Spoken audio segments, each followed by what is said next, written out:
नमस्कार, सुस्वागतम। अभिनंदन करते हैं आप सभी का आज के इस वीडियो में। आज का यह वीडियो बहुत ही महत्वपूर्ण है क्योंकि आज हम पढ़ेंगे तुलसीदास जी का जीवन परिचय।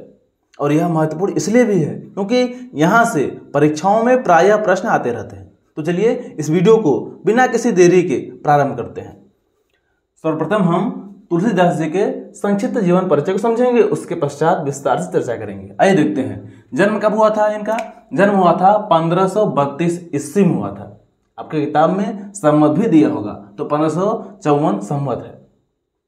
बात करें जन्म स्थान की, तो जन्म स्थान कहाँ है? राजापुर। राजापुर नामक गांव है बांदा जिले में। ठीक है। बहुत से विद्वान इनका जन्म सोरो नामक गांव बताते हैं।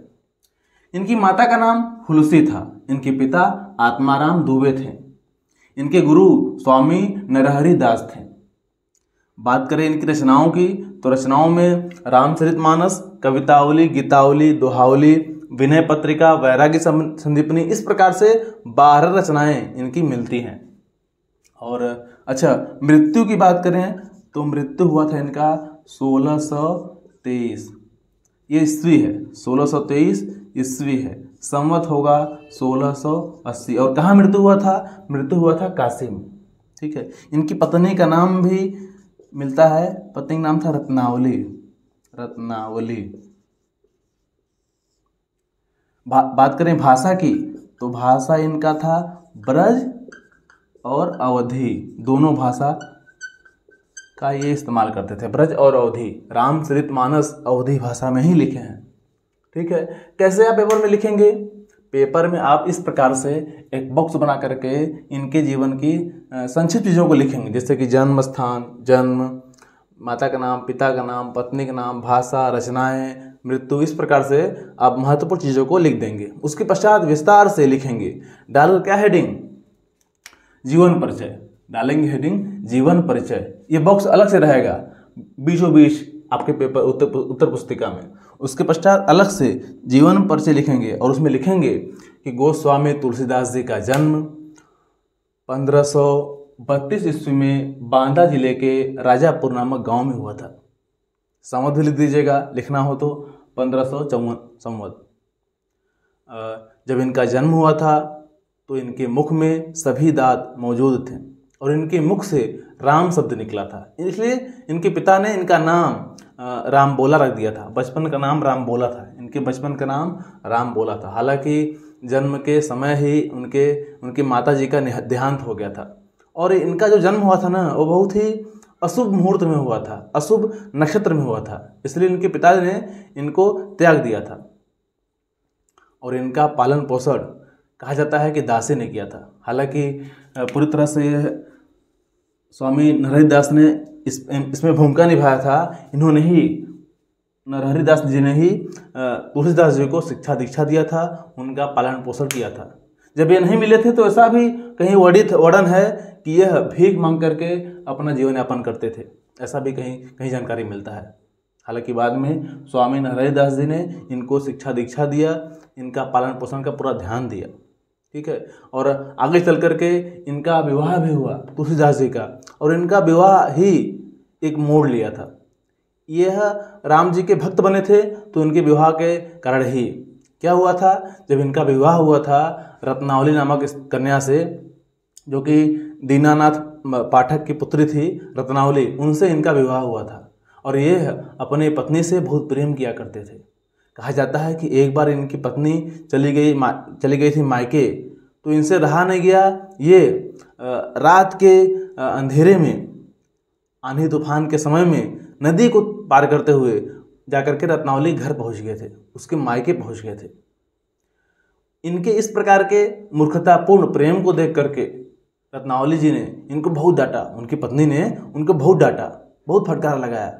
उसी फटकार के कारण तुलसीदास जी का मन विरक्त हो गया, उनका मन विचलित हो गया और यह पूरी तरह से घर द्वार त्याग दिए और कई तीर्थ यात्राओं का भ्रमण करते हुए ये श्री राम जी के भक्त बन गए।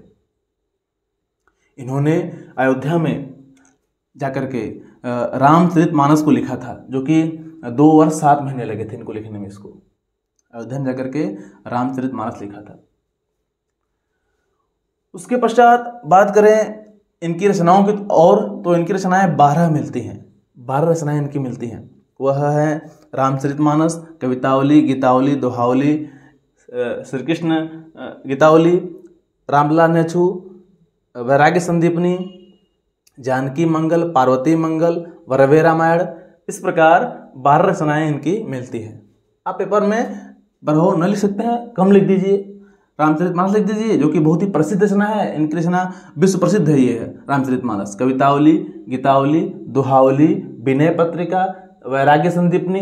इस प्रकार से आप 5-6 रचनाओं को लिख सकते हैं। ठीक है।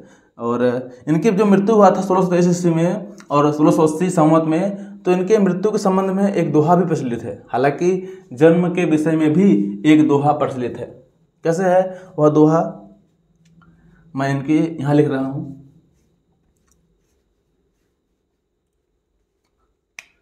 दोहा है संवत 1680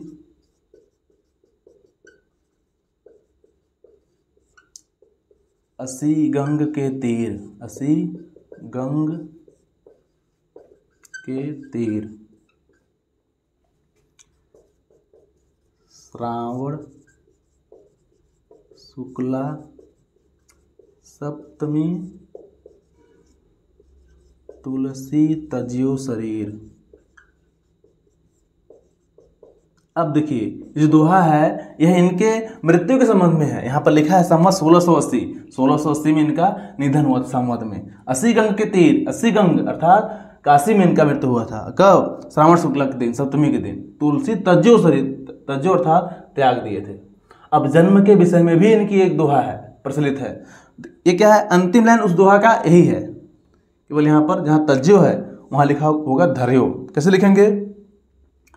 1554 बीसे, ध्यान दीजिए, 1554 बीसे कालिंदी के तीर, 1554 बीसे कालिंदी के तीर, श्रावण शुक्ला सप्तमी, तुलसी धर्यो शरीर। यहाँ वहाँ पर धर्यो होगा, बाकी वही सेम लाइन हुई होगा वहाँ पर भी। ठीक है, केवल प्रारंभ का लाइन यहाँ बदला है और वहाँ पर भी बदला है। कैसे लिखेंगे? 1554 बीसे कालिंदी के तीर, श्रावण शुक्ला सप्तमी, तुलसी तजो शरीर। यहाँ पर तजो होगा, वहाँ पर क्या रहेगा? धर्यो रहेगा। धर्यो अर्थात धारण किए। बात करें इनके साहित्यिक परिचय की, तो साहित्यिक परिचय में आप लिखना हो तो लिख सकते हो 2-4 लाइन कि लोकनायक गोस्वामी तुलसीदास जी रामचरितमानस का रचना करके विश्व साहित्य में प्रसिद्ध हो गए हैं। उनकी यह रचना केवल भारत में ही नहीं, विश्व में भी गाए जाते हैं और सुने जाते हैं। और उन्होंने कई प्रकार की रचनाएं करके अपने आप को इस संसार में अमर कर दिए हैं। उनका ब्रज भाषा और अवधी भाषा दोनों पर समान अधिकार था। उन्होंने दोनों भाषाओं में अपने रचनाओं को लिखा है। इस प्रकार आप चाहें तो लिख सकते हैं। ठीक है, हमने रचनाओं की बात कर लिया, मृत्यु की बात कर लिया और सब कुछ हमने जान लिया। ठीक है, तो उम्मीद करता हूँ कि आप सभी को आज का यह वीडियो पसंद आया होगा। तुलसीदास जी का जीवन परिचय याद हो गया होगा। ज़्यादा कुछ लिखना नहीं होता है, 1.5 से 2 पेज आप लिख देंगे उतना ही बहुत है। 1 पेज इधर, जो कि आपको यही लिखने में आधे से अधिक पेज खत्म हो जाएगा। एक बॉक्स में लिखेंगे आप संक्षिप्त परिचय, जीवन परिचय लिखेंगे नहीं, 2 पेज 1.5 पेज बहुत है, उतना आप आराम से लिख सकते हैं इनके जीवन परिचय को। ठीक है, चलिए मिलते हैं अगले वीडियो में। और अगले वीडियो में हम इनके धनुष भंग के विषय में बात करेंगे। उनका जो रचना है, जो कि रामचरितमानस का ही एक भाग है, धनुष भंग, वहाँ उसको हम जानेंगे, विस्तार से समझेंगे। तो चलिए मिलते हैं अगले वीडियो में। जय हिंद।